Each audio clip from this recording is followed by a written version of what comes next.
with autism, cerebral palsy, not being able to ever stand, and now I've witnessed myself, they're standing. You know, when parents have kids that have autism, and if you go on social media, see how you can help them and all of these things, they lose hope. So what about, I'm just curious on the speech side, if someone's non-verbal, especially when they're an adult, is it there they just can't say it? So like, do they need to relearn speaking? So when we do the treatment, we encourage the parents to continue doing speech therapy and ABA and audio. So what's the thing that's technically type 3 diabetes? Type 3 diabetes, have you heard of the word dementia or Alzheimer's? That's what it is, yeah. Yes, that's what type 3 diabetes is. You can prevent Alzheimer's from happening by making sure you don't lead to that level. I had a patient who was on cholesterol tablets and he's been using it for 40 years. We operated on him, open heart surgery in Germany.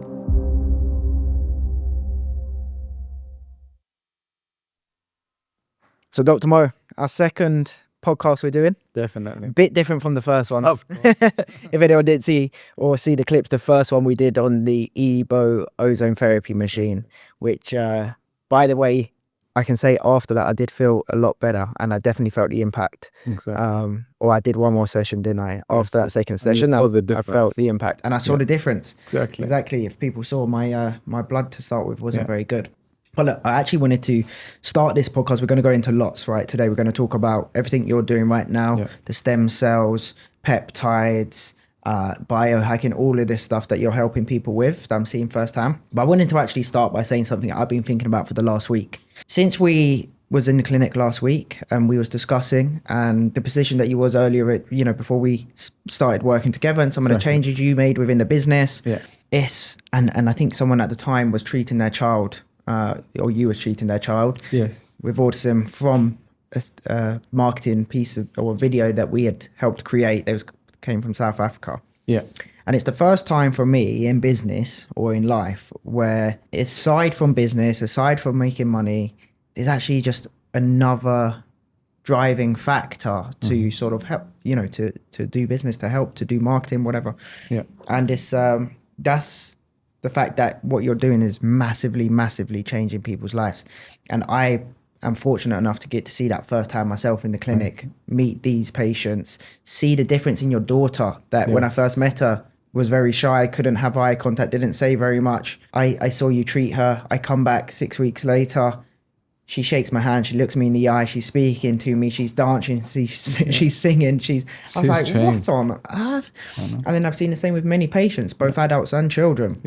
And so it's given me this other driving factor to sort of help you in what we're doing in terms of the business. And it's amazing to experience, I guess, a small percent of what you must experience every single day, right? Like with the work that you're doing. So, I just wanted to start by saying that because it's very nice and I appreciate it. And I think you're doing amazing work helping people. Thank you so much. And I'm grateful to be alongside you to get to witness it. It's been a pleasure having you a lot here. Trust me, because the work that we do, when it gets to the people that needs it, especially when it reaches the people that actually need it, it will help.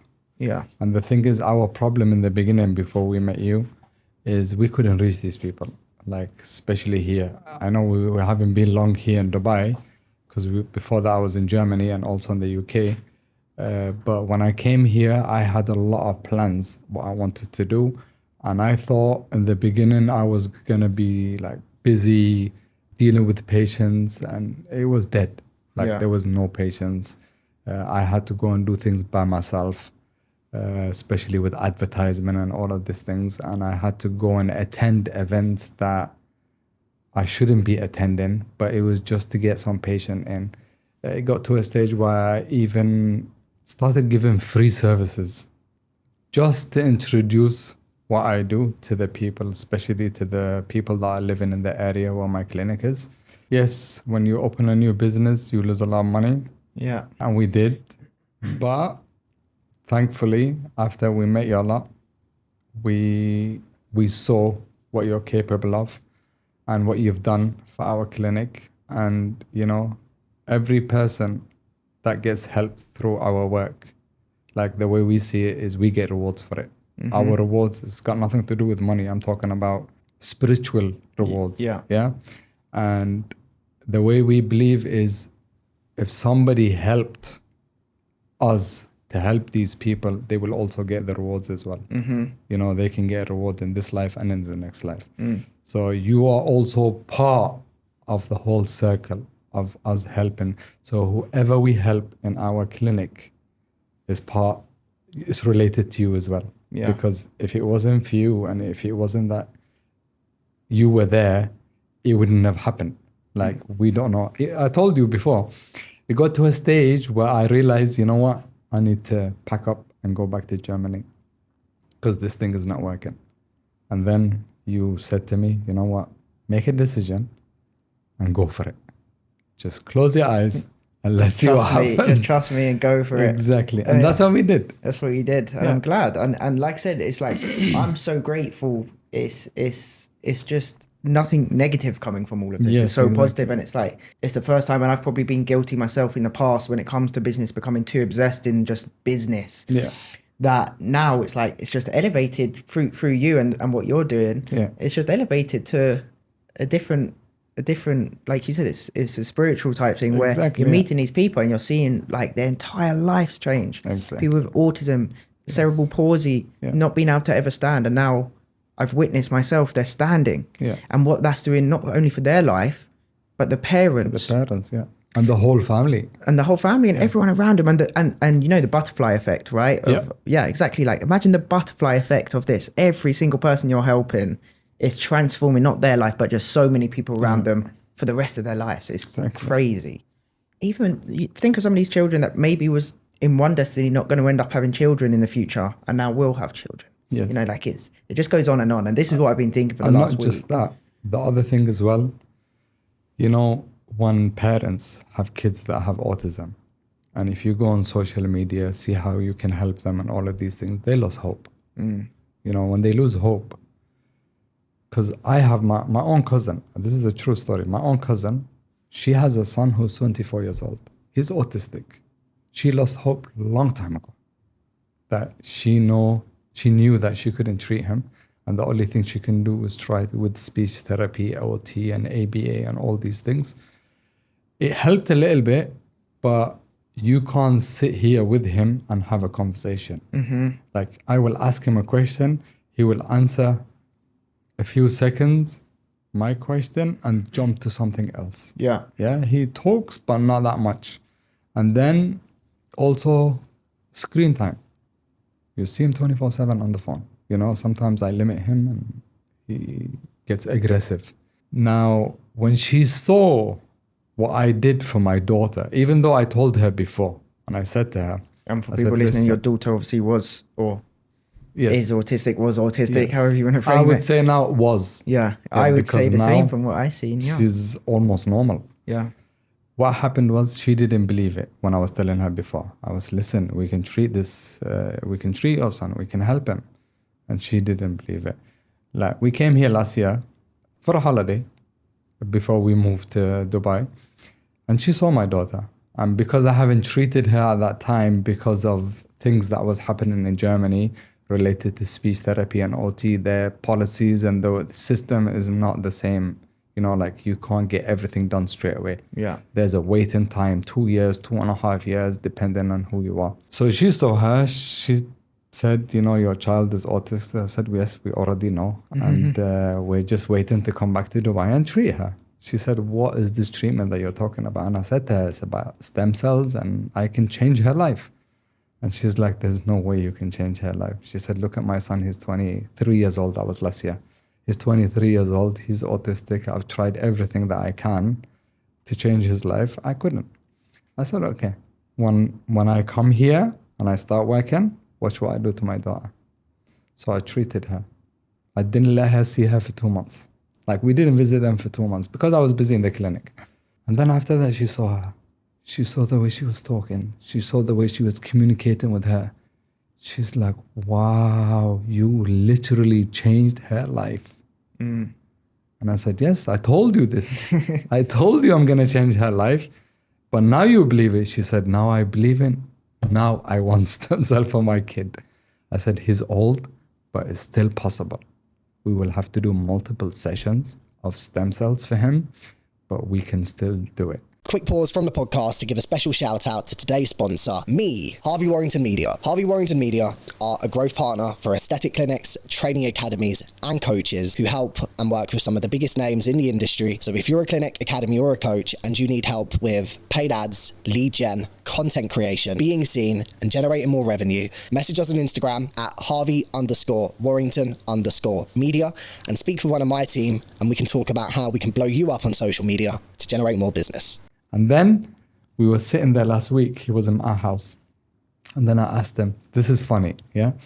I said to him, are you scared of injections? He goes, no, why? Sometimes they take blood from me. And I said, okay, because he was concentrating to what I was saying to him. And I said, because what we want to do is we want to give you an injection and treat you to make you better so you can get married because you're already 24 years old. He goes, no, I don't want to get married. I said, why? He goes, women, too much headache. I said, why? He goes, always shopping. I said, but don't worry, we will treat you and help you with this. He goes, inshallah. Amazing. But it's heartbreaking to see that parents don't have hope when there is. Yeah. Because of the system, it broke them. And that's what we need to do. Which we is need to break the system so we can treat these kids. Yeah, and it's understandable. And I think with everything, not just this, but in life and online and so much information, misinformation. Yeah.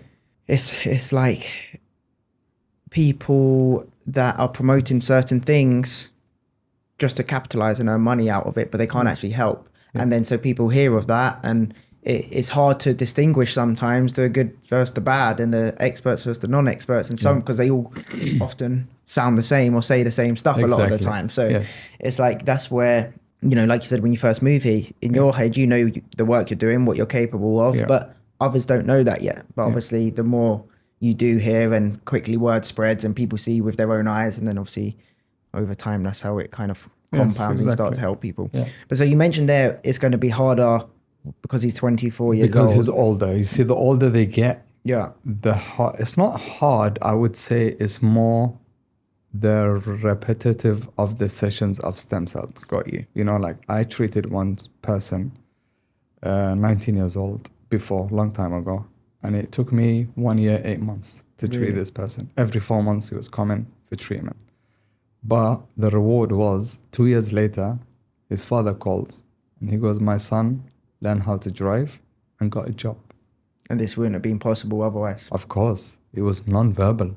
Really? Yes. 19 years old, non-verbal, used to wear a helmet, headphones, because he used to harm himself.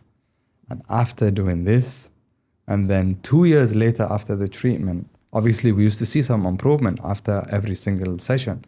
But after finishing the treatment, and then 2 years later that the father calls you and says, my son's driving a car and got a job. Now, what more do you want? A 19-year-old that didn't have a future.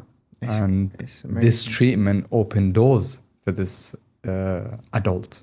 And I'm not the doctor at the table here, right? Or the expert, but what I have done is be able to learn from you when I'm around you, right? Yeah. So from what I understand, it's a sliding scale in terms of help, right? So for instance, and I'm guessing, I don't know, depending on age, depending on the person, it will be more or less effective to some. Yeah. But with each treatment, if it didn't do it 100% or 90% or whatever, it's still a sliding scale. It's still going to be huge improvements, right? Yeah. Is that correct? Of course. Like you see, before you start the treatment, we classed them as 0. Yeah. When we start the treatment, we say to them, you will see improvement. Sometimes you will see 10%, sometimes you will see 20%, sometimes you will see 30%, sometimes you will see 40% from the first treatment. Yeah? It's better than 0. 100%. You know, when you have a child that doesn't talk, doesn't communicate, and then after the first treatment, start saying, Mama, Baba, I want, you know, things like this. It's heartbreaking. Like one of the children that we treated here, because I'm focusing more on what we're doing right now. Yeah. Not what we used to do before in the past. I want to focus on what we're doing right now. One of the kids that we treated here, when we treated him, even though his father was in doubt, like he was like, I don't think this is going to work. And, you know, they were like, he was having a discussion with his wife, like, why are we paying so much money for something that I know is not going to work? And his wife was more, no, it will work. Anyway, when we did the first treatment for this boy, the father got emotional because when we were doing the IV, he left the room. Yeah. Anyway, we did what we needed to do. We did the treatment. After a month, the mother sends me a video of the boy saying, "Happy birthday, Dad." And this was a non-verbal child. She goes, when his father heard him say, "Happy birthday, Dad," he started crying. And he believed in the treatment, like, because he started seeing his child improving. He started seeing the way he was saying words, turn off the light. Like in the beginning, the first few weeks, turn off light, turn on light. And he was non-verbal. And it's getting more and more and more. Now we treated him the second time. Now he came back to the second time. I literally can communicate with him. And I say to him, "How are you?" He goes, "I'm okay." And I said, how many injections do you want? And then he goes, 6. He wanted 6 injections. I said, "Where do you want them?" He goes, "My feet." Because he got scared of his arm. Yeah. So he's more talkative. Like, I will talk to him. I will hold him and I will talk to him. He communicates with me. Before we did the first session, it was very difficult to communicate with him, even to get him to look at you. Because he had no eye contact. But to see the reward that what the first session has done for him, and to see how pleased his parents are, and not even his parents, his grandparents. His grandfather was there as well when we were doing the treatment, because we have a protocol. We have 4 sessions during the treatment. His grandfather was there. And I asked his grandfather, "So how do you see your grandson?" He goes, "I am amazed of what you've done for him, because we thought he's going to be like this for the rest of his life." I said, no. You will see the improvement and you will see your child, God's willing, he will graduate from university. And that's our aim. And he will get a job and he will work and he will live like a normal human being. And that's what they should do. Because these are normal kids. It's just they got affected by things in the environment which caused them this problem. So we need to fix this. And these are personal stories that come in. And, this is just one of them. There's many that they tell you, "I've seen changes, I've seen this, I've seen this." So that's why we're always in contact with the parents. I think, obviously, understandably, especially if this, it's not, when you're talking people's children, you documented your own daughter, your child, which was obviously because that's your decision, and it shows everyone that exactly what the transformation that you're willing to go through with your daughter, and it was an amazing transformation. But understandably, for lots of people, they wouldn't want their child being associated with that and on social media, so naturally you don't get to see it. But yeah, like you said, the parents have been happy for me to see and stuff as well. The videos, the child count non-verbal, then counting to 20, asking to go and play. Like I said, I've seen it with your daughter.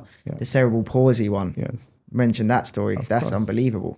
Like a person that comes in a wheelchair, doesn't walk, and then after multiple treatments, like, we ask the child get up from the wheelchair, and then they get up she stood, and starts walking. It's unbelievable. And yes, they still need physiotherapy and help, but she wasn't running around, but it's like she couldn't stand before. And then I see the video, she stands and she which is like, so it's hard to see parents go through this, because it's very, very emotional.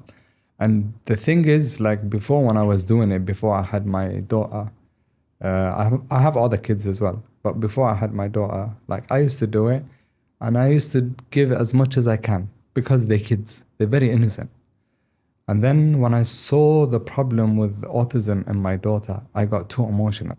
And yes, I was giving everything I can before that, but it became different. The feeling was more different, because I'm experiencing it myself.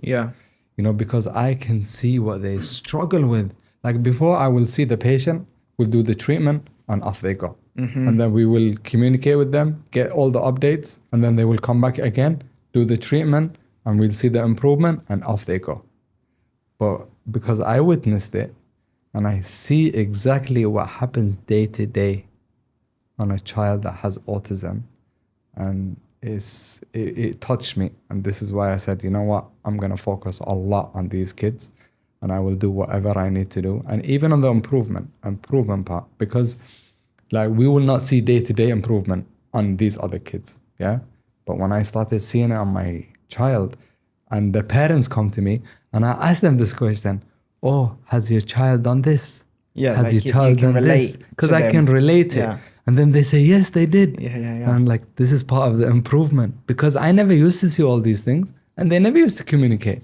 So one of the things that we had is my daughter, when we started doing the treatment, she became too attached, to her mother. Yeah. And you know, when the child goes through phases, they go through terrible twos, they go through attachment and all these things. And at a certain stage, she became too attached to her mother. And her mother was like, what's wrong with her? Why is she so attached? Like, she don't leave the living room unless she follows her. And then I remembered the phases of the kids, the natural way. And then I said to my wife, I said, you know what? Remember when they are like around 1.5 to 2 years old, how the other kids used to be? They were very attached to you. Everything's coming back to her. Really? And she's getting attached to you. And then when I was talking to this patient who came for the second treatment for this boy, his mother said to me the same thing. Really? I said, how's everything? She said, everything is perfect, but the attachment is annoying. I said, what do you mean? She said, he's very attached to me. She goes, I can't even go toilet unless he's waiting for me outside. So they're back going through the process that they go through the whole children process that other children used to go through. And even terrible twos. They even did that phase as well. Because we had my daughter, I saw her, and she went through the terrible twos, but it only lasted for a few weeks, and then it disappeared. Wow. So it goes back to the same process of the development, and it brings the child back forward. That's amazing. And it's a speed. You know, like when you... It's a lot faster. Yes, exactly. You know, when you're watching a video and then you press 2x, fast forward, even 5x. Yeah. That's how it feels like. Okay. It's like terrible twos in 2 weeks. Yeah. That's how it felt like. That's amazing. Yeah. So what about, I'm just curious on the speech side. If someone's non-verbal, especially when they're an adult, is it there they just can't say it? So like, do they need to relearn speaking or? Yes. Not relearn. Look, this is what happens with the kids with autism. Yeah. Their brain, the neurons are like, how can I say, muddled up wires. Yeah. So they will receive information, it will go into their brain, and then it will get lost. Okay?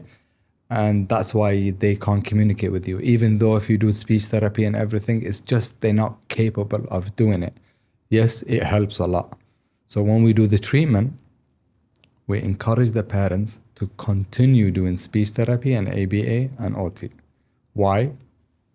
Because we tell the parents, we bring all the ingredients to the table, and the speech therapist and the OT and all these things, they do the cooking. Mm-hmm. Because we repair everything that's been damaged. And this is why we need you to focus on the speech therapy and everything, because they will teach your child how to talk, how to communicate, how to do all of these things, because we've already fixed what's damaged. So all the information they will be receiving, they will register it. Mm-hmm. Because all the neurons are not muddled up anymore. We've organized them. To build new pathways in your brain, and the correct way. That's how it is. So they go back to the speech therapy, they speak, they will learn how to talk, they will learn how to communicate, they will go through all the therapies that they need to do, increase their concentration, spam and everything. Like when we did that boy, because I always communicate with the parents, within 2 weeks, she sent me a message. She said his speech therapist said that he's increased in his ability by 75%. That's amazing. Like in such a short period of time. In 2 weeks, like to say that I can say to him, say this or a letter, and he repeats after me without even me encouraging it anymore. Only 25% I will encourage. The rest is all him. That's amazing. So understand, like that's a lot around the children side of things that you help with the stem cells. Again, obviously, I know you do some with adults. Yes. But then, aside from autism, cerebral palsy, this sort of things, what other treatments, still staying on the topic of stem cells, are you actually helping people with so adults? You have diabetes. Yeah. you have kidney failure, Yeah. you have osteoarthritis, rheumatoid arthritis, joint injuries, inflammation, sports injuries, all of these things, dementia, Parkinson's. You can help basically with stem cells, any type of disease. It's just you need the right protocol. And that's all you need. You have the right protocol, you can help anyone. And also facilities as well, because there are things that you have to do in order to, because I'm a vascular surgeon, yeah, and I also do endovascular surgery. Now, I wish I can do this here, but it's not allowed. But it can be done in different countries as well. Is, you know, when a person has a stroke and you need to get to the area where the brain's being damaged, and you go through with a catheter through the artery and you go all the way to that area and you inject stem cells over there, it actually repairs that tissue. That's crazy. But that needs person to enter through the artery and go all of this. I'm capable of doing all of this. You're just not allowed to here. But it's not allowed here in Dubai. It's possible in different countries, but you have to have a commitment with the hospital to actually do something like this. But it is possible. Within reason, you could reverse the signs of a stroke or the damage of a stroke. Exactly. So a person that comes, if we do the normal treatment, which is the IV treatment and all these things, it is possible. It'll take a little bit longer, but it will do the job. But that one is faster. It's invasive. That means there's a risk there because you're going through with a catheter through the artery and all the way up here. Or you can go from here and you go all the way to there, close to the brain, and then you inject the stem cells. Now, obviously, the quantity of the stem cells is not going to be the same as the one that you give IV. Yeah. It's going to be less. And the patient has to be under control. And that's why it needs hospital environment. It can't be done in any clinic. It has to be done in a hospital environment. And facilities. The capabilities of this stuff is crazy. Big. It's crazy. But like, I remember even learning this in school. Yes. So like, obviously, now what I've learned with you is how important the protocol is, the way that you actually do it, where you source the stem cells, all of these different things. But at a basic level, I don't know if everyone did, but we learned that at school that, stem cells are basically these miracle things that's already in our body anyway. Exactly, they are. Shall I tell you something that you should know? Go for it. That you can even wake up your own stem cells. Go for it. Fasting. That wakes up your stem cells? Yes. So now if you fast 3 days, you actually reset your body. Yeah. You will reduce the amount of toxins that you have in your body. Okay? Increase it to 7 days. If you fast for 7 days, you actually wake up they're not sleeping, but they're just not functioning properly. But you actually boost your own stem cells to start repairing itself. You go to 10 days, your stem cells will start repairing your body. Really? So the longer you fast, fasting. Yes, only water. Yeah. Nothing. You're talking about 10 days full fast. Your stem cells will start repairing everything. And you will see the big difference. Now, if you want to do it that way, it's hard. Yeah. I've tried 3 days. I went 2 days and a half. I've done a few times 2.5 days. Yes. I've done 3-day juice fast, green juice fast with no fruits either. So I've done that for 3 days, which is weird because you actually feel like the coldness through your body with the juices. Yeah. I found the water fast easier personally. Then I'd rather have nothing other than water than the juice. I found that harder. But so which ones is better, the juice or the water? The water. The water. Yeah. Okay, you felt better. I felt better. The juice was felt quite hard. Yeah. But I was doing that more because you know with the juice, was there any fructose or sugar in it? Was it fruit? No, mainly just like kale, spinach, all of that. Green stuff. Okay. Yeah. That was because that was feeding you. That was trying to mainly detox my liver. Yes. Yeah. But it's good. Yeah. I'm not against it. It's really good. Like I encourage people to fast. If they want to fast, they fast. They should fast. Like anybody can fast. Does intermittent fasting help, or 24-hour fasting help stem cells? Not that much. No. Different benefits. Because basically what you do with the fasting, what happens is you fast and you stop eating. So what happens is your body starts eating the reserved. Yeah. Because it needs to feed itself first. Yeah. then it's when it starts getting rid of all the toxins, everything from your body. Then it starts doing the repair mechanism. Got you. That's later. Got First, it needs to remove. Like, say, for example, you want to move into a house, and then there was some other people living in there, but they left everything in there. So what do? You can't bring your furniture inside. You have to remove their stuff out first. Clean it, decorate it, then bring your own stuff. And that's how it works with the body. Got you. So they need to remove all the things that you've been building before it starts repairing itself. And so I believe when we're born, that's when our stem cells are at the highest. When 100%. We die, the lowest. How does that sliding scale look? So what happens is when you're born, you've got 100% stem cells. By the time you reach 20, 5%. By the time you reach 40, 1%. So this fasting though, is that waking up to 1% or does that start boosting it? Say basically what happens with stem cells. Stem cells, they like when you have stem cells, they multiply.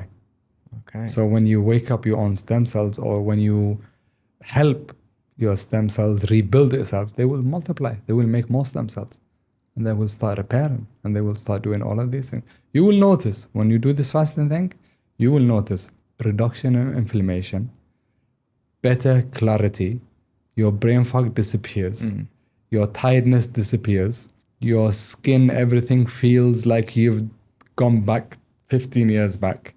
And everything that you've done, even you feel different, and mentally you feel. It's physically and mentally. Yeah, that's if you do the fasting. But same impact if you do it the other way. It's just you don't have to do the fasting, right? Yes. So, but you still have to look after yourself. Remember, look. Say for example, you're 40 years old. Yeah. Yeah. What have you done? Like, I know nowadays the people, as the older they get, they start looking after themselves, because they know they're reaching those critical ages where they know they will start developing diseases. So 5 years before that, they start eating healthy, exercising, doing all of these things. My question is to them, what did you used to do when you were 15? What did you used to eat when you were 15? How many sweets have you eaten? Yeah. How many junk food have you eaten when you were 20, 25? This is what I used to ask some of my patients. One of my patients came and he was like, but doctor, I'm all right. There's nothing wrong with me. Yes, I feel tired sometimes, brain fog and all these things, but my blood pressure is fine. My diabetes, I don't have diabetes. My cholesterol is normal. Everything's fine. So where did this brain fog come from? Where did this tiredness come from? It will lead to something if it's not treated. That means we need to prevent things from happening. Yeah. And that's what we do. So when I asked you the same question, what did you do when you were 20? At 20, yes, not good. Exactly. Probably. Did you see everything that you see? So my diet, looking back, was not good. But at the time, I didn't think it was terrible. But actually, it was horrendous. Yes. Alcohol, big time. Yeah. Partying, 5 a.m.s, Fridays, Saturdays, everything at the age of 20. But to be honest, by 21, I compared to lots of people, I snapped out quite early. But remember, there's people doing this until they're like 35, 40 years old. Yeah. Still doing it. Yeah. I probably started eating well because I educated myself on fasting and this sort of things about 2.5 years ago. Yeah. I'm 28 on Saturday. So which is I was about really, 25, really 26. Yeah. And that's where I got woken up to all this stuff. Yeah. And then I just keep educating myself. And now I've got that, like, I don't want to say anger because I don't carry anger, but this frustration, perhaps, what's being done to the world. Yes. Through everything. Yeah. and that's what, at first, it's like, where do you start? You drive yourself crazy because you look, it's just one thing after another. Oh, this isn't good for you. This isn't good for you. This isn't good for you. Wait, deodorant's not good for you. Wait, the shampoo's not good for you. Wait, this toothpaste's not good. Then it's like, what on earth? But actually, what I've come to learn is just do one thing at a time. And there is an answer to pretty much everything, obviously, because it's not always been like this. You can't just stop everything. You can't stop everything at once. You can just limit as much as you can. Yeah. Just to help yourself. Yeah. Like even with the eating 3 times a day. Who said you have to eat 3 times a day? Yeah. Like this is one of my beliefs. Like I don't need to eat 3 times a day. I will eat when I'm hungry. Yeah. Like they say, breakfast is the most important meal of the day. Yeah. No, it isn't. Yeah. Because everything is down, your cholesterol is down, your insulin is down, and everything is at perfect stage. Leave it. Don't you think that's what's the word? But the fact that actually breakfast, it's the most important meal not to eat of the day. Yes. That's what I said. And then they brought the marketing play in. Breakfast. Terrible. Special. Yes. It was Special K, I think, created that. Yes. Or Kellogg's or whatever it is. Why? Special K. Yeah. Why did they do that? Yeah, because they know if you don't eat, because everything is down at this level. Yeah. When you start eating, especially all these advertisements that they used to give, cornflakes, sugar, this, what happens is your insulin increases. Why? Because your glucose intake is increasing. So by the time you've ate breakfast, everything is a high peak. 12 o'clock, 1 o'clock comes lunchtime. Your insulin and glucose hasn't even gone down to zero. You're already, why? It's 1 o'clock, it's lunchtime. Are you hungry? Yeah, but it's lunchtime. Let's eat. Yeah. It's because it's that habit that we have in our head. So they go and eat. And then 5 o'clock, 6 o'clock, it's dinner time. We need to eat. Yeah, but you've eaten twice. And then Are you it's hungry? snack time. No. I have to eat because this is the time that I've been programmed to eat. And then in between the snacks, nobody says that we have to eat 3 times a day. If you go back to the history, you will see that they will only eat when they are hungry. Sometimes they will go days without eating. Of course. Because there is no food. But they were very healthy because they used to drink water. So if you go to places like, islands and things like that, you will see that they are healthy people. We have, there's an island very close from here. And these people have been living natural way. Really? Yes. I mean, look at every other animal and mammal and everything. They don't sit down all right, it's time, they don't just go to the cupboard, pull something out. Look at the lion. Just because we've developed now to this society, it's not where we started or came from or evolved from or what our bodies are made to, right? It's But the good thing is people are educating themselves now, which is compared to 20 years ago, it wasn't like this. But now, social media, everybody's educating themselves and they're going towards this side of it. And no one watches, and I'm not calling out Dubai here, more so I'm talking, obviously I come from the UK. Yeah. I've never watched Dubai news, so I couldn't tell you what's on their news on here. I've never watched Dubai TV. Yeah. But at least talking like UK, America and stuff is, no, most people don't watch mainstream anymore. And they're the people that have pushed all of these narratives, right? Yes. It's like you said, now people listen to podcasts and they're listening to other people. And then it's very easy actually when you used to think, or lots of people did think, I was the same. And I had this conversation with lots of people. It's like, because you'd hear, oh, this is good, this is bad, no, this, you'd get confused. But you're hearing it from the same source. Yes. It's actually very easy when you start to educate yourself like this. It's like looking back now, obviously it's not good to eat these things that spike your thing, at breakfast. Yeah. Rice Krispies or whatever. Like we it's so all obvious. ate it. Yeah, but it's like it's so obvious in hindsight. But But this is how we've been manipulated to go on towards these things. And like even when we studied medicine, there are things that I have done in my field as a doctor that we weren't even taught to do this in medicine. It's because we taught ourselves how to do things like this. Like there is no such thing as treatment for autism with stem cells. We didn't even learn that. Medication. We only learned about stem cells probably 1 hour or 2 hours in the whole years of medicine that we studied. Nutrition. You remember that pyramid? Yeah. Yes, that's all we learned. Just the pyramid. And then I'm guessing you learned, and here's all of the medicines from all the medication that you from need the to multi-billion-dollar pharmaceutical company. Here's everything. Learn everything to do with all of these. Exactly. So patients comes, total cholesterol of 220, give him a tablet. Patient comes with blood pressure 140, give him a tablet. Do you understand? Yeah. This is how we've been taught medicine. And then when you say, okay, I understand the tablets, they say, oh, well done, you're now. Yes, and you are the best doctor. Yeah, you're one of us. So go towards nutrition. Patient comes with 140 blood pressure, change his diet. Yeah. And watch what happens. Patient comes with high cholesterol, change his diet and see what happens. So that's what the real medicine is. So I've got a question that I've not heard really anyone talk about too much that I'm interested in, because I actually have this conversation with people I've come to learn, and the conversation we've just had, things like fasting benefits me, I feel better when I do it, certain foods, etc. And like you said, lots of people are waking up to this.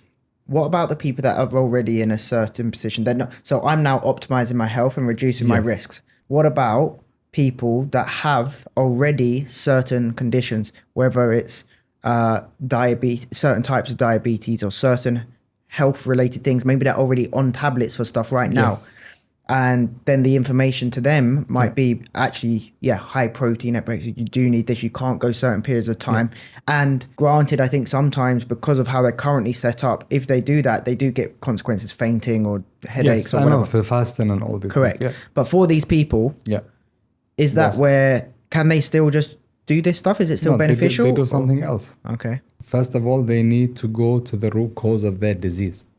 Go and find out what caused this disease. Like, for example, diabetes. What is the cause of this diabetes that happened to them? How do you find that root cause? How do you find out? It's science. What happened to them? They were eating too much sugar. They got to a stage where they have too much insulin in their body and their cells became insulin resistant. What happens when there's too much insulin in the body? The cell blocks itself, like it closes the membrane. It doesn't allow insulin to enter anymore. So when it doesn't allow insulin to enter anymore, because there's too much insulin, because too much insulin can actually damage the cell, so it blocks it from entering the cell. When it blocks everything else. So it will also block the glucose from entering the cell to produce the ATP, which is the energy. That's what happens. It's a whole cycle. So it will block the glucose from going in because it already blocked the insulin from going in. So what happens with this glucose? It swims around the blood. You go and take a blood test. Oh, your sugar is really high.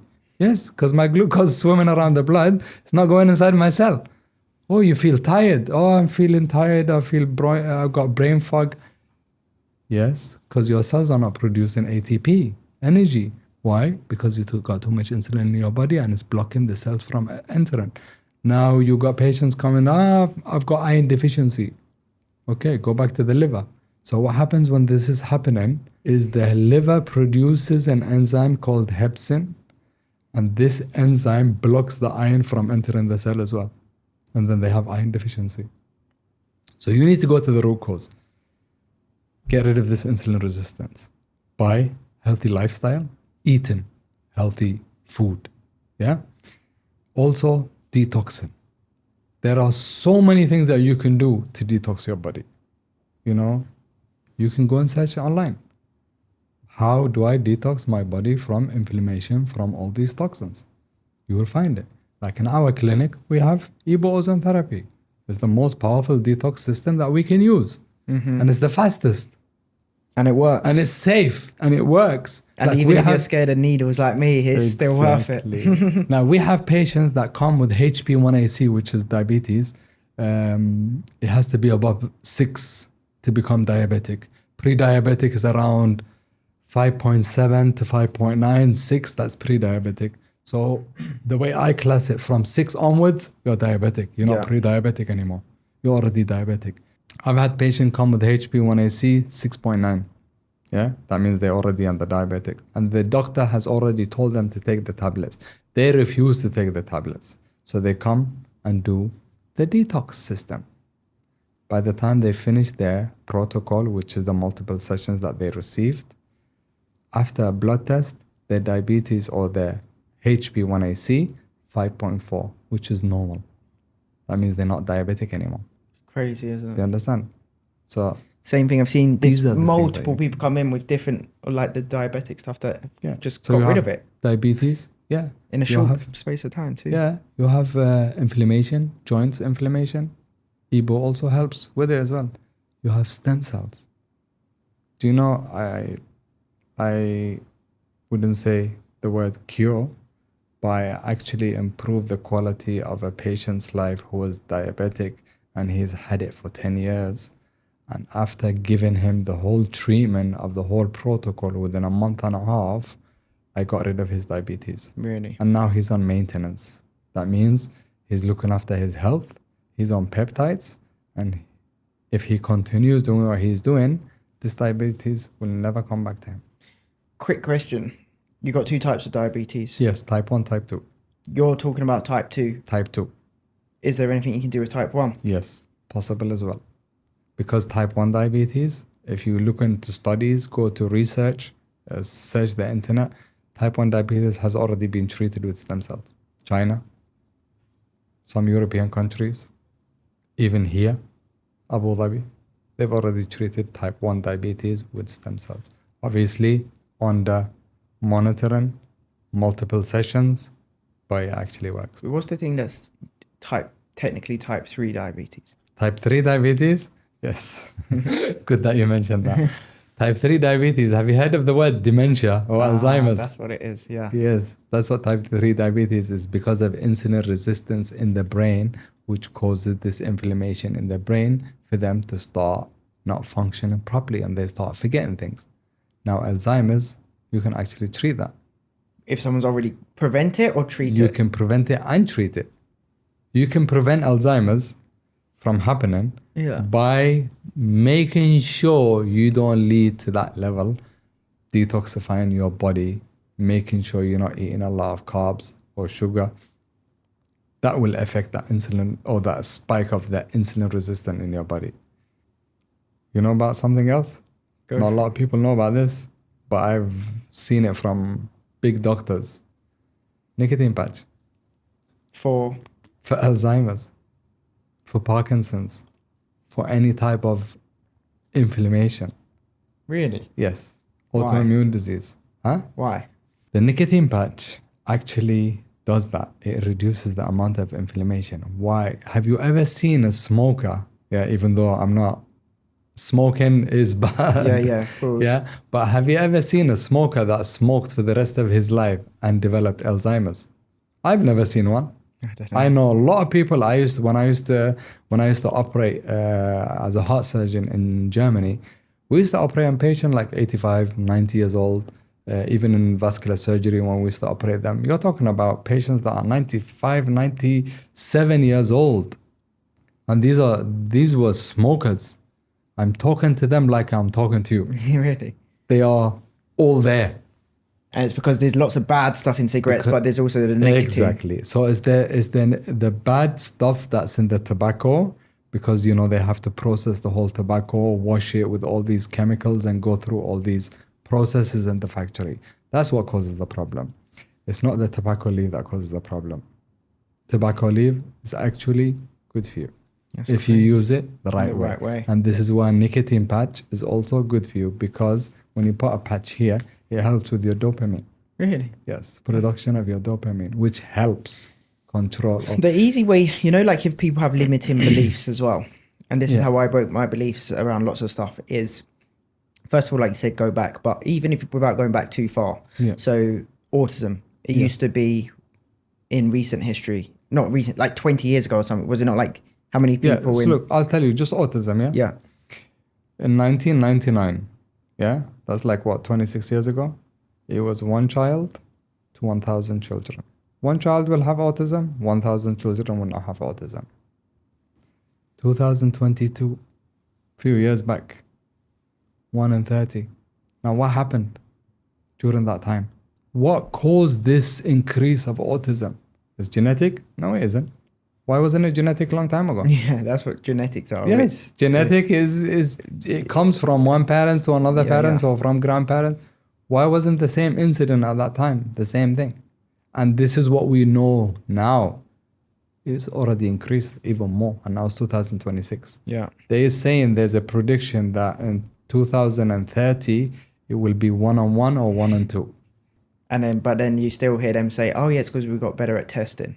Yes, exactly. We got better at testing. Oh, right. Yes, it's like okay, and that's awesome. But then Alzheimer's and dementia, everything increased. It's I don't know. Do you know the numbers or not? But it's got it's high. very, very high. Yes, like you talking about, like I've had. I'll tell you this. I had a patient who was on cholesterol tablets, and he's been using it for 40 years. 40. Yeah, we operated on him, open heart surgery in Germany. His vessels was worse than a smoker. We also operated on this patient. A smoker, an alcoholic, and eats whatever he wants. This guy was taking cholesterol tablets for 40 years. His vessels was worse than this patient that never took cholesterol tablets, was a smoker, alcoholic, and eats anything that he wanted. And you think like, why is this happening? Isn't cholesterol tablets supposed to help reduce the plaques in his vessels? So why is his vessels worse than this one? Even though they were very similar age. So you can't say it's related to the age. And they were from the same ethnic group. So you can't say, oh, because this one is this one. Same ethnic group, similar age. We've just gone back to it because we gave some sort of, I won't say protocols, but you gave some advice, let's say, with each of the things. Yeah. Is there anything, you did just say the nicotine patch actually. Yeah. But what could people do if someone they know is suffering right now with Alzheimer's or dementia or heading that way? What could they do? Is there stuff they could do from home to help see impact? Yes, there is. They need to change their diet, give them very healthy food, keep their sugar away from their body, and also do some supplements. I'm not talking about supplement, natural stuff, natural remedies. You know, they can go towards reducing the amount of inflammation in their body. You know, you've got curcuma, you've got turmeric, you've got ginger, you've got all these natural herbal stuff, remedies that you can use to reduce the inflammation and detox the body. Okay. They can do that at home. The more they can do it, the better. And the nicotine patch, is that for them? Nicotine patch is very good. Really? Yes. Wow. Yes. And you can even do it for yourself. Me? Yes. Nicotine patch. Do I become addicted? There is no addiction in nicotine.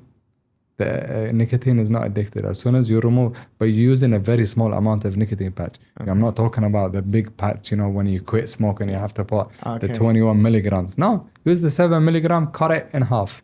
Okay. It's not addictive. It's fine. I don't know if you can say this on the podcast, but is there any certain medication or tablets people should be looking at if they're on that they should review come off? Cholesterol tablets. Yes. So what happens with people that are on cholesterol tablets? It even says it on the packet, the side effects: muscle aches, tiredness, and it can lead to other side effects as well, other types of diseases as well. So if you're on cholesterol tablets, put them aside unless you're on a high dosage or anything like that. Look into natural remedies. There's this a plant called moringa. Yeah. This moringa is very powerful. It has a lot of vitamins and minerals inside it, and it can actually help. I did it once for 3 months, and the level of energy that I had, I was amazed. I will go to the hospital, I will operate for hours and hours and hours and hours, come back home like 10 o'clock or 11 o'clock in the evening. I need a little bit of myself, you know, me time. So I will stay till 3, 4 o'clock in the morning, stay awake, and then go to sleep for a few hours, go back to the hospital, continue. Didn't feel tired. Really? Yes. And I even gave it to some patients, and I told them to take it. Old people, they suffer from arthritis. And this woman said to me, it was my friend's mother. She goes, every single day, I sit on that prayer mat to pray. I pray for you. I said, why? She goes, before I never used to sit on it. I used to sit on the chair to pray. But since I've been using this moringa for the past 6 months, my joint pain has gone. Really? I was like, wow. But this is just a plant that I say, go and use it. It's crazy. Yes. And so it's interesting that it's like, you do see lots. The good thing is, I think with you is, obviously you've got here in the clinic, the work you're doing, you're helping people. I guess, would you say they're people that have pushed it a bit too far, or a little bit more extreme cases? Yes. Let's say it might not be themselves, for instance, children with autism, right? But they're more extreme cases. Yeah. But then you're a huge advocate just for all the rest of the stuff that doesn't revolve around coming to the clinic, doesn't revolve around certain treatments. You know, my patient, she literally said this to me. She was also a mother of an autistic child. She said, one thing that I noticed about you is you don't think about money, and you're not in it for the money. You're actually in it to help. And I said, what do you mean? She said, we did a consultation, you never charged us. Okay, you did the treatment for autism. You gave us some stuff, you didn't even charge us. The advice that you gave us, you didn't even charge us. my father was here during the consultation of our kid. You gave him a consultation as well of what he should do with his life. You didn't even charge us. I said, look, my words doesn't cost any money. It's the fact that I'm giving you what I have. It's good to share knowledge. Like if I know something that I can share with you, it's just words. It doesn't mean nothing. And I know that it can help you. I will give it to you. Why do I need to charge people for talking? Yes. You love talking anyway. Yeah, and I love talking. I said, I can sit there for 2 hours talking to them, consultation. And then my team, and they're like, why are you not charging? You're spending so much time talking to people. I said, look, let me just do what I do, what I'm good at. When it comes to the treatment, they will see the difference themselves. Yeah. And that's why we do things like this now, and the social media, the podcast. Yeah. That way there's only so many hours of the day. So exactly. Instead, you can help people all over the world. Yes. By still talking, but yes, more people see it. But more people, yeah. And then you can impact more lives, I guess, because right now, obviously, you're highly in demand. There's a lot of people wanting treatments and so on, and you've only got so many hours of the day, right? Exactly. But I think we covered the stem cells, children, adults, diabetes, autism, all of this stuff, which again I've witnessed firsthand. Something that you also talk quite highly of, and it's a very much buzzword at the second, is the peptides. Yes. We've spoke about it, I guess, and I'd say I have less knowledge of it myself. Yeah. There's lots of different opinions on this. Talk to us about peptides. What are some of the main benefits people can get from using peptides? Everybody can actually benefit from peptides. No, because every person will use different type of peptides to target their conditions. Yeah. Now you've heard of Mounjaro Ozempic. Yeah. You know what that's made from? A lizard's venom. It's crazy. A lizard has a venom, and they actually extract this venom and they make Mounjaro and Ozempic. That's why you see people that are using Mounjaro and Ozempic, you see them lost up muscle, tiredness. They call it Mounjaro face. There's a lot of side effects. It even says it on the packet. But are they peptides? These are the side effects. These are Mounjaro and Ozempic. Okay. They are part of peptides. But not the best side of the ones peptide. That you should be on. Because the ones that you should be on are all that your body already produces, but it helps even better, and it doesn't get rid of your energy, and it doesn't eat away your muscles if you follow the right protocol. Even with Mounjaro and Ozempic, you follow the right protocol from the right doctor, it's not going to cause you a problem. Remember, Mounjaro and Ozempic were actually introduced to help people that suffer from diabetes. But people started abusing it and use it as a weight loss medication. It was made for people that are suffering from diabetes to reduce the amount of insulin resistance in their body. But people saw what it did. And they jumped on the bandwagon. Yes, weight loss. So are all peptides natural? Peptides are made in a lab, yeah? But it depends where they're made. Like the Mounjaro Ozempic, lizard's venom. I wouldn't trust that. It's poisonous. Now the other peptides, BBC 157, TB500, Kispeptin, retatrutide, MOTSI, SS31, all of these things are made in a lab from amino acids. What are they? They are actually signaling molecules. What do? They will enter your body. They will send signals. It's like me, you're sitting here, there's other two people sitting in the other room, and I send them a WhatsApp message. Can you go and do this? Can you give us this? Can you do this? That's what peptides do. They send messages to the other person or the other cells. You need to go and do this. You need to go and do this. Okay. Until the signal finishes. Then second dose comes. That's what it is. It's just a signaling molecule. So it's amino acids. It's amino acids that are inside your body. Because your body has produced these amino acids, you got to a stage where the production starts going down. And this is why we bring it up with peptides. Right. That's what it is. And that's why peptides are useful for everybody. You go to the gym, use some peptides, it'll give you that power, it'll give you the energy to do, like if you go for 1 hour, it will give you the energy to do 1.5 hours. You understand? And are these things that you do in waves when you need a benefit? Are they something you do forever? Are they like what? How does it work? It depends. Like these peptides are only used in waves. Like some peptides you'll only be using them twice a year. Some peptides you'll only use once a month. Some peptides you need to use it for at least 1 year. Yeah. So like the retatrutide, it has GLP-1, GIP, and glucagon. So it goes through the whole signals. It's good for insulin resistance, weight loss, a fatty liver, and a reduction of inflammation. I read something earlier that they are on the 3rd phase of FDA approval for retatrutide, and they're on the final stage right now. And one thing that they forgot to mention, even though it was documented, that the patient that were on retatrutide, they saw a massive decrease in joint inflammation, which is osteoarthritis and osteoporosis. It reduces the inflammation on their joints. That wasn't documented because this peptide can actually target inflammation, make you lose weight without losing the energy, without losing the body mass and the muscle, and without affecting your body in a level where you have brain fog, tiredness, or anything like this. But you have to use it properly. If you overdose, it's going to cause you harm. And if you source from the wrong place? If you source from the wrong place, that is the most dangerous thing you can do. Got you. Like you have to be Don't just order careful. online from somewhere Don't random. order online.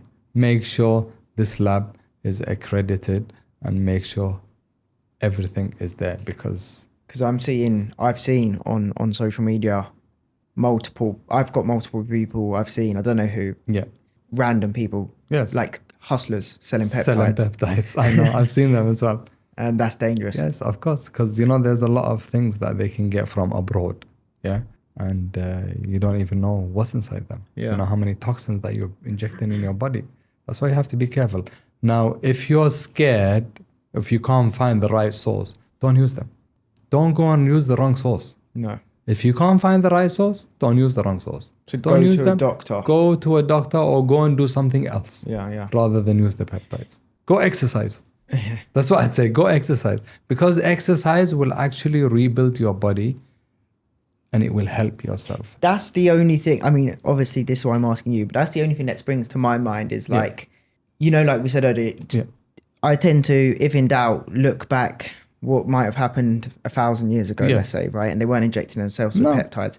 So it's like, that's where I look at it. And my question would be, I guess, is there potential that in 10 years time, you'd look back or people would look back and say there was risks associated or they come new learnings around them? Possibility, yes. Of course, there are risks. But remember, peptides, they've been used by other countries for a very long time. Oh, really? Yes. They have been using them for a very long time. I've known peptides for probably 7 years now. Okay. Yeah, and it feels like they've just come about. No, they haven't. They've been out for a very long time. Yeah, and they've been using them for a very long time, and they've been using them on their own people, and they've seen the benefits of these peptides. Okay. Yeah, so it's not that now it just came out. Now we'll see what happens in 10 years. No, that's already gone, and no side effects. They didn't see anything that was wrong. They've done the studies, they've done everything. And there's only some countries, they said everything. Whenever it's something that is in your body, it's usually all right. Similar to stem cells, right? Exactly. Your body produces it, it just needs a top up or it needs a boost or it needs a kickstart. Yes, that's what it is. It's just like that. It's like you said, it just needs a boost and it needs a top up. We didn't mention on the stem cells because as we're talking about peptides and the risks of where you source peptides from. Yes. Maybe because I do lots of research around your stuff that it starts coming up on my algorithm now. Yes. But I see different videos of stem cells, people talking about stem cells, where they're going for all them. There's a lot, I wouldn't say there's lots, but there's multiple places that obviously offer them. What's the risks around stem cells and where people source it or where people go to get these treatments? Because naturally, lots of people, as always, might start looking to shop on price, especially if they're depending on their financial situation. Yeah. But what are the levels to stem cells and the risks? So stem cells and the risk, very high. Now, depending on the source and the treatment that you receive, it can affect you in a big way.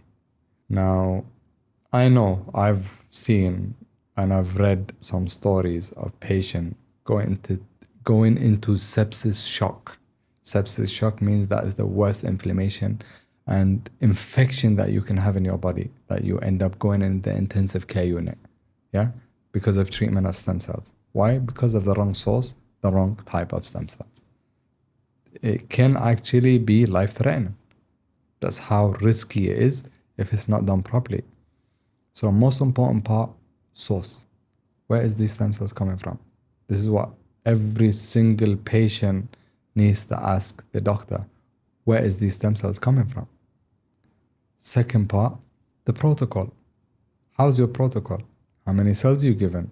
How many this you given? And what's going to happen after? Do you understand? So these things needs to be very, very important. Like the source, it has to be from a laboratory that is accredited, controlled by the health authority, even to a stage where it's even controlled by the FDA. Because you're allowed to produce stem cells. And they should be able to produce the documentation. Yes. To show where that's from. You have to give the documentation. The documentation has to be there. Now, I know some other clinics outside the country, different other countries, where they've used stem cells and the patient has gone into severe infection where they ended up going to hospital, which is a reaction. Now, depending on how you use your protocol will also depend the outcome. Not every doctor has the same protocol. Not every clinic has the same protocol. Yes, there are clinics that do good because this is what their protocol is. They've done it this way. There are clinics that do bad because this is their protocol, which led them to do something bad. Yeah. And there are clinics that just concentrate on their own protocol because they've seen a positive outcome. Now, according to my protocol, if I see something negative, I will change it in a positive way. Till now, since I've been doing it, I haven't seen anything wrong. Nothing whatsoever. In a negative side where, okay, I need to do this or I need to alter this. But I'm always discussing everything I do with the doctors that I know because we are part of a group. There's a group of us doctors. We're always communicating with each other, gathering all the experience, putting it into one. That's how we get to where we are. Because, I will learn from this doctor's experience. He will learn from my experience. And we put this all in a group and we communicate with each other. And you won't name names, but these are high the doctors. world level, talking about the top doctors that have treated footballers, doctors that have treated celebrities and things like that. We're all part of a group and we help one another, share the experience with each other. Do you understand? And they're not doctors just here. They're doctors all over the world. Yeah. How do you see things in the healthcare and people's lifespans and people's health going from here, especially bringing let's say more AI into it, more education, obviously more development? Because it feels like we've been on a downwards slope because of everything we've discussed. Yeah. Do you feel like we're on gonna go on an upward slope? I hope so. That's my aim. You're optimistic. Yes, I hope so. That we should change and go upwards rather than downwards. Because if you go to the supermarkets, look at the stuff that they have. The processed food. Yeah. Look at the amount of processed food that exists in the supermarket. Now, have no limitation and eat everything from there. I can tell you, I've seen patients in my clinic, they come to me, 29 years old, already diabetic. Diabetic type 2 diabetes. That type 2 diabetes is caused by environmental factors, which is health, stress, all of these things. And that comes later in life. It doesn't come at this age. Like you're 28. Can you imagine yourself being diabetic right now? No. I've seen it. And I was shocked. And I'm like, why are you like this? They're like, what we eat, no exercise, no walking. And we used to say to them, why are you not walking? Why are you not going to do some exercises? They're like, it's too hot. I said, yeah, but do you know how many malls there is that you can just go for a 20-minute, 30-minute walk, even 1 hour walk in a mall? Do you go to, I asked them, I said, do you go to the mall? They said, yes, every day. I said, so why are you not walking? Now we just go sit there, drink coffee, eat from there and eat all this fast food and everything. I said, this is why, because your diabetes has led you, your food has led you to this. Yeah. So you all need to change. And now, because everybody's talking about peptides, everybody's talking about healthy lifestyle, everybody's talking about detox, everybody's doing this, it's come to a level where every single human being has a phone in their hand. Yeah. And they started educating themselves to go that way. Yeah. I hope they use the right tools to go to the right way. And I hope so. Because if they go the wrong way, I know this is somewhat guessing, but yes. What would your thoughts be? Because I've got my opinion. I'll tell you after. Yes. Obviously, every human's still different. Yes. I'm not saying that. But like, let's say with people that do optimize, they're healthy. They've got all these tools. They're willing to invest the cash into whatever optimizations now and into the future, plus AI, etc. Robotics, all these surgeries that can be done. Yeah. What do you think people could get to in terms of living age? Nobody knows. What would your guess be within our lifetime? Like, what do you think is the possibility I could live to? If you look, you know, when they say your death has been written, yes, it's true, because God knows the future. Yeah. Yeah, but it doesn't say that you will die when you're 60. Yeah. Do you understand? You could die going outside, get hit by a bus, you're dead. Yeah. Yeah. Do you understand? Course. It's got nothing to do with your health. It's got nothing to do with anything in your life. Yeah. Yeah. You got hit by a bus. Now, God knows the future and knows when you're going to die, but He's giving you the option to look after yourself, to look after your health, so you can live longer. Now, go back to the biblical or the Quran and see the stories of Moses. How long did he live? Over 900 years. That's how they used to live, because of the things that they used to do. Do you understand? So from my point of view, I can't say to you, yes, you will live long. Yeah. But if you live a healthy lifestyle, you look after yourself, which is very, very difficult in this day and age, because even the fruit that you get has already got fertilizers in it. You have to go somewhere, even the pollution of the air, because of the ozone layer and the amount of toxins in the earth. Even if you go to an island where it's just you living in the island and everything around you, you have to grow yourself and you have to hunt yourself, you still wouldn't be 100% healthy. Yeah. Because there's still air and there's pollution in the air.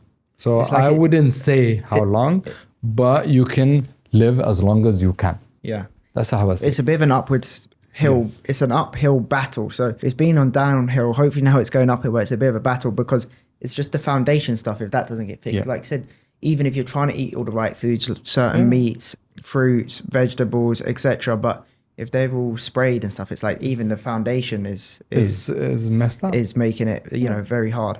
My answer, do you want to hear my answer? Yes. And I'm not, this is just me being optimistic.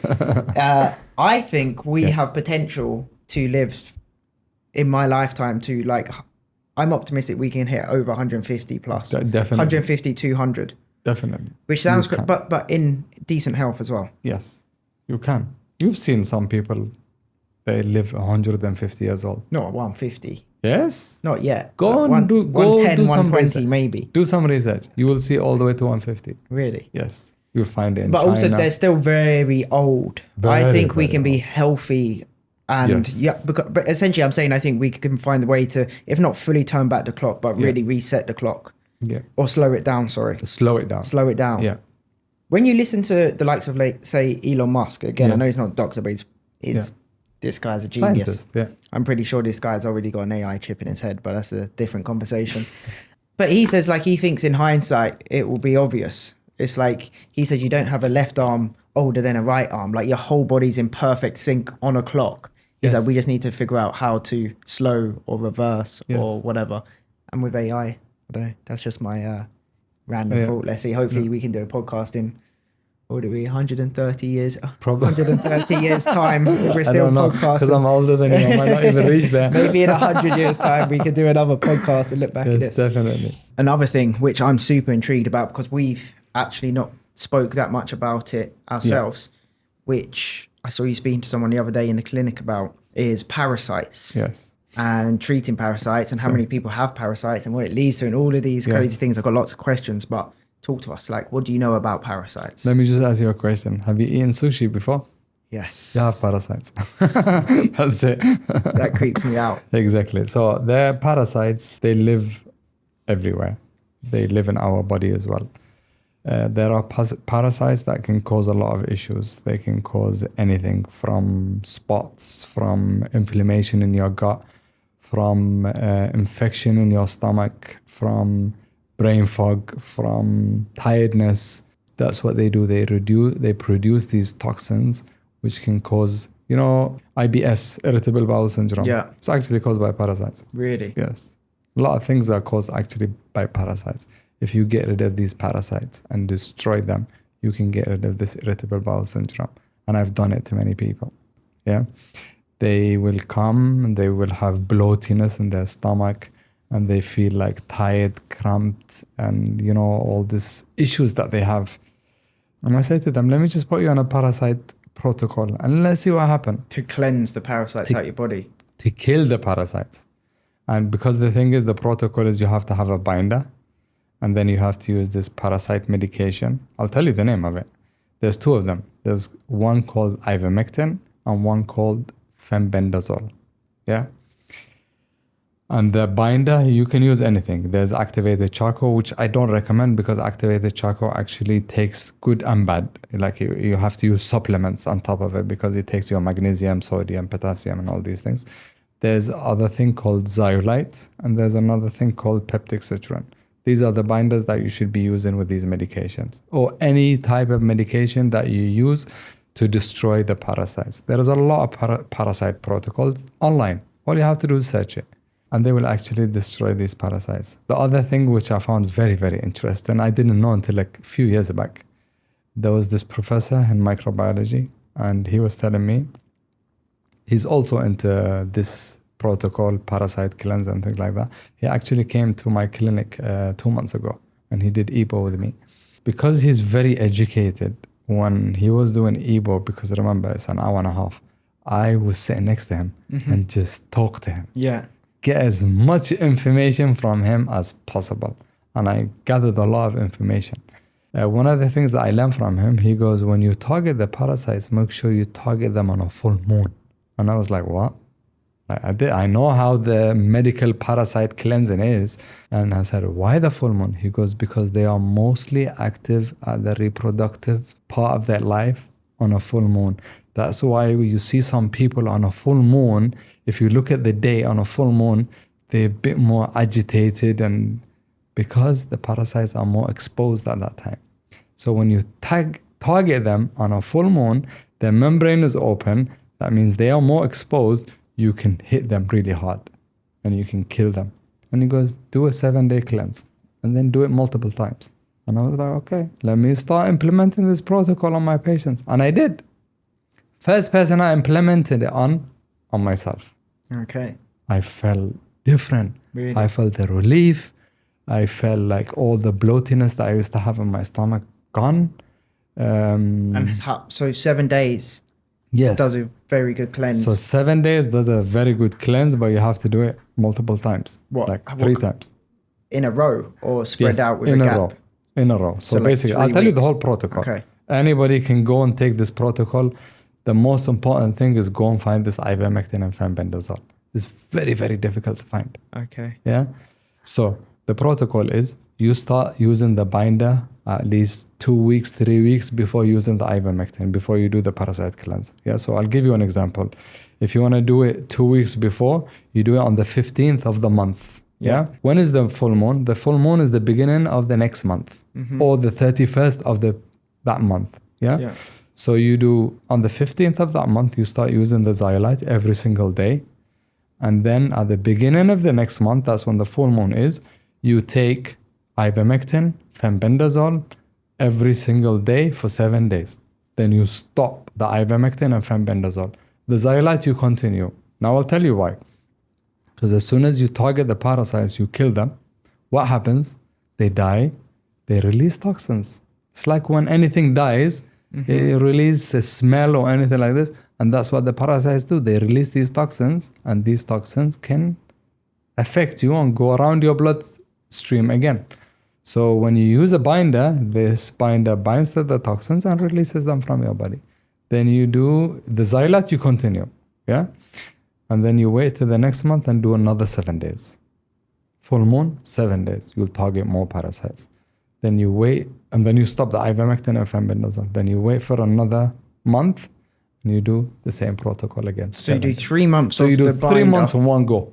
Of the binder, 3 months every day. So the binder you will do 4 months, because if you're talking about, you need to do it 2 weeks before and 2 weeks after. So it's going to be 4 months of the binder and 3 months of this protocol of. And then that's a full cleanse detox. And how often should you do that? I would recommend that you should do it once a year. Once a year? Yes. And does it have any side effects? Zero side effects. You can take as many ivermectin as you want. It's not going to affect you at all.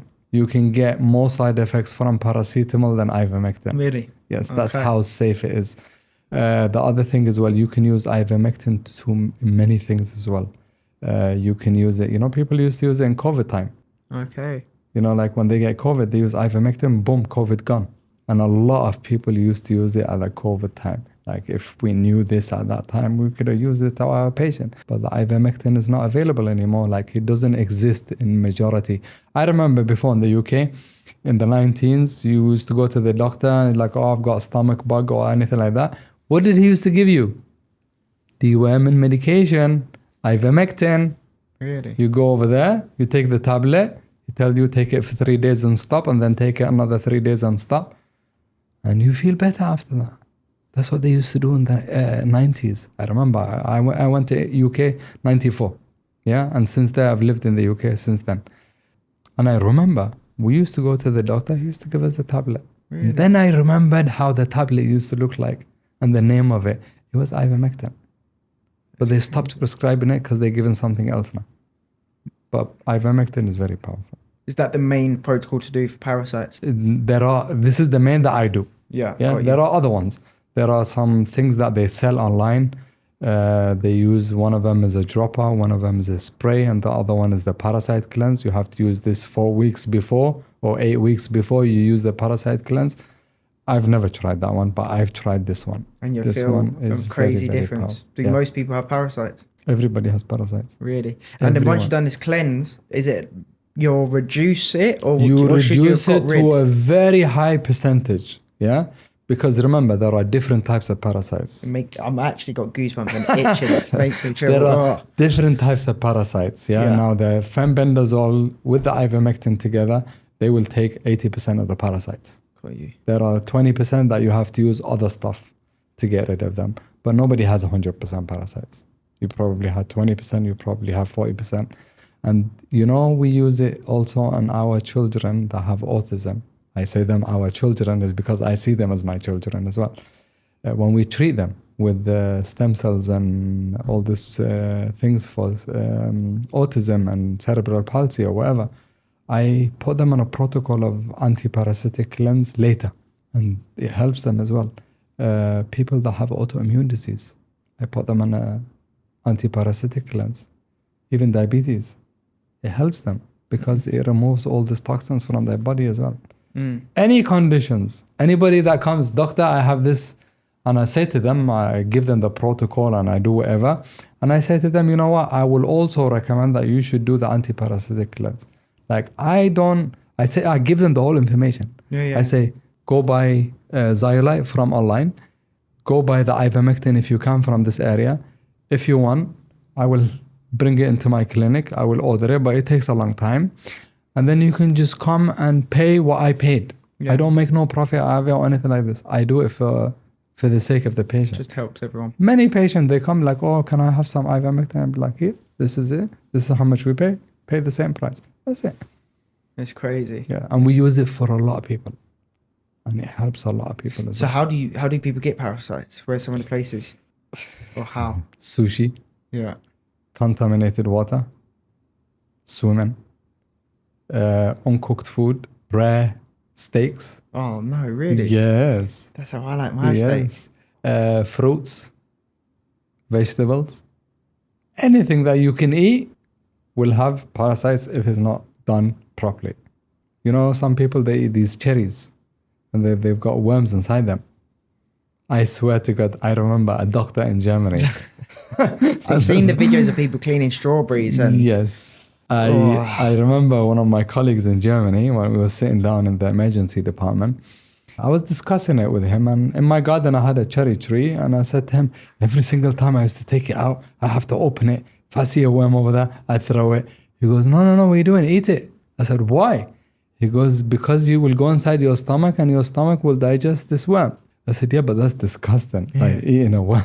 Yeah. It's like a maggot. I was like, yeah, but that's disgusting. Because it's nature. But there are things like the parasite things, which is in the sushi, uncooked fish. You see them like a string. You go and get meat and leave it in front of you and just keep watching it. Oh, don't. And then you'll see something more. I don't know if this is correct, but I heard, was it, wasabi? Yes. So in Japan, they think we're mental for not eating wasabi because apparently the reason for wasabi is it kills parasites. Yes. So that's why you have it. Yes. I actually tried wasabi once. It's disgusting. Yeah. I took a spoonful. Yeah. And I didn't know. I thought it was like, hummus, the one that we eat. Yeah. And I took a spoonful, put it in my mouth, swallowed it. My ears were red. Tears full on my face. My nose was running. It was like I took 2,000 chili peppers in one go. Yeah. That's how effective it was. Probably killed a lot of parasites. Oh, definitely. That's a different protocol. That's a different lots protocol. Of wasabi. Just get a one wasabi, but you have to bear with the pain. Yeah. Because it's very painful. Wow. Yeah. That's funny. Cool. Okay, look, is there anything else? We've covered quite a lot. I don't know how long we've been speaking for, but is there anything else specific, any topics you feel is worth discussing? According to this, no, I think that's it. I think that's we're good. done. Well, I think that's it's our second podcast. Yes, it's good. We've covered a lot there, and so for people that want to, wherever they are in the world, connect with you, ask questions, just follow more of your content. Like where can they find you? So basically, we are in Dubai. We're in an area called Mirtif. We're very close to the airport. They can find us on our social media. We have our WhatsApp number there. This is the best way to communicate with us. And then that way our team will contact them and book a consultation. If they have any questions whatsoever, they can ask us anything. Like we will not limit ourselves from the information that we provide. So we will give everything that we have to these people. Amazing.